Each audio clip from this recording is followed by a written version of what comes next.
దాన్ని కూడా ఈ ఇన్స్టిట్యూషన్స్ అందరూ కూడా గుర్తిస్తారని, తద్వారా మన రాష్ట్రానికి మరింత మేలు జరుగుతుందని మనస్ఫూర్తిగా మేము ఆశిస్తున్నాం. ఎవరైతే ఈ దోపిడీకి పాల్పడ్డారో, కొంతమంది ఇంకా పాల్పడుతున్నారో వాళ్ళని మాత్రం వదిలే ప్రసక్తే లేదు. ఒక్క ద్వారంపూడి కుటుంబం చేసిన అవినీతి మామూలు విషయం కాదు. ఆ ప్రాంతంలో ఇది రాష్ట్ర వ్యాప్తంగా వాళ్ళు దాన్ని విస్తరించారు. ఆ నెట్వర్క్ ని డిస్మాంటిల్ చేయాలి. అన్ని జిల్లాల్లోనూ వీళ్ళు భయంకరంగా ఈ మాఫియాని పెంచుకుంటూ వచ్చారు. తప్పకుండా రాబోయే రోజుల్లో కఠినంగా మేము వీళ్ళపైన చర్యలు తీసుకుంటాం, సమాచారం సేకరించుకుంటున్నాం, ఇంకా తనిఖీలు చేస్తాం. ఈ వ్యవస్థ మాత్రం ప్రక్షాళన జరిగే వరకు ఒక ప్రణాళిక సిద్ధం చేసుకుని రాష్ట్ర ప్రజలకి మేలు చేసే విధంగా మేము ముందుకెళ్తాం. Thank you.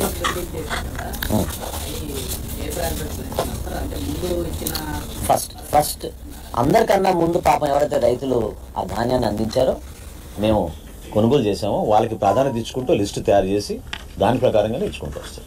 ఇప్పటివరకు మీరు స్కామ్ కొంత వెలికి తీశారు కదా సార్, ఇందులో మాజీ సివిల్ సప్లై మంత్రి పాత్ర ఎలా ఉంది, అదేవిధంగా ద్వారంపూడి చంద్రశేఖర్ పాత్ర? వ్యక్తిగతంగా పేర్ల గురించి సంబోధించడం ఇది సమయం కాదు. ఖచ్చితంగా సిఐడి ఎంక్వైరీ లేదా స్థానికంగా ఉన్న కలెక్టర్ గారికి ప్రస్తుతం బాధ్యతలు అప్పచెప్పాం. వాళ్ళు మాకు అందించిన వివరాలని బట్టి తప్పకుండా మేము ఫర్దర్ స్టెప్స్ మేము తీసుకుంటాం. అందరూ ఎవరైతే ఈ వ్యవస్థలో భాగస్వాములు అయిపోయారో, ఎవరైతే అడ్డగోలుగా దోచేశారో, అక్రమంగా పేదవాడి పొట్టగొట్టి వీళ్ళు సంపాదించారో ఎవరిని వదిలే ప్రసక్తే లేదు. కఠినంగా వ్యవహరిస్తాం. అది మా బాధ్యత, మా విధి. డెఫినెట్ గా చేస్తాం. చాలా మందికి ఆల్రెడీ తెలుసు ఆ పేర్లు. అధికారికంగా మేము చెప్తాం కొన్ని రోజుల తర్వాత. చెప్తాం. లేదండి, ఇంకా ముందు మేము మా ప్రక్రియ మేము పూర్తి చేసిన తర్వాత చేస్తాం. ఒక్కొక్క ప్రశ్న తీసుకుందాం. సారీ, ఒక్క నిమిషం చెప్పండి. అవునండి, మేము ఆల్రెడీ టెండర్లు పిలిచామండి. ఎందుకంటే దుర్మార్గంగా వాళ్ళు వ్యవహరించారు. చాలా నెలల నుంచి పాపం ప్రజలు ఎదురు చూస్తున్న కందిపప్పు కానీ పంచదార కానీ వాళ్ళు సరఫరా చేయలేకపోయారు. ఆ చర్యలు చేపట్టాం. బహుశా ఇంకా నెల రోజుల్లో అది ఒక స్టేబుల్గా అయ్యేటట్టు మేము చేస్తాం. సారీ, ఒక్క నిమిషం.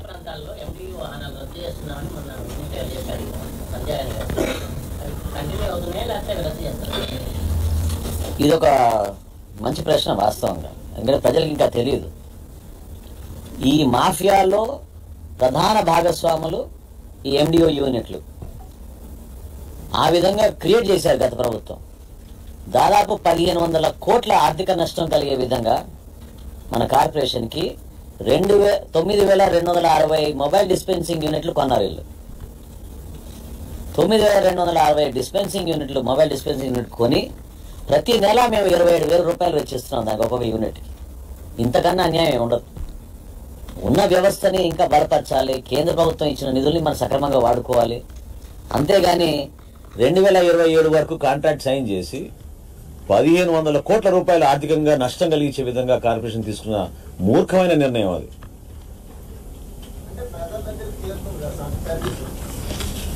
తీసుకుందాం మనం అందరూ ఎవరైతే దీంట్లో స్టేక్ హోల్డర్స్ ఉన్నారో అందరితో సంప్రదించి మేము నిర్ణయం తీసుకుంటాం. అందులో ఏం ఇబ్బంది లేదు. నేను సమాధానం ఆల్రెడీ చెప్పాను. We will consult all stakeholders and then come to a conclusion. Thank you.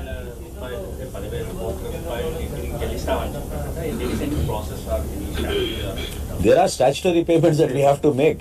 It's our responsibility.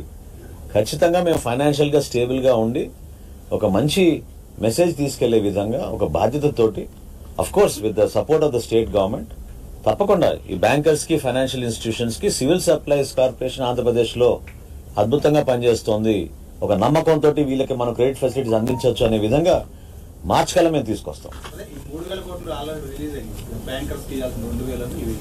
అవునండి 2,000 కోట్ల రూపాయలు బ్యాంక్ ఆఫ్ బరోడాకు ఆల్రెడీ చెల్లించాం. ఇంకో 1,000 కోట్లు డైరెక్ట్ గా ఈ రోజున మేము రైతులకు అందిస్తున్నాం.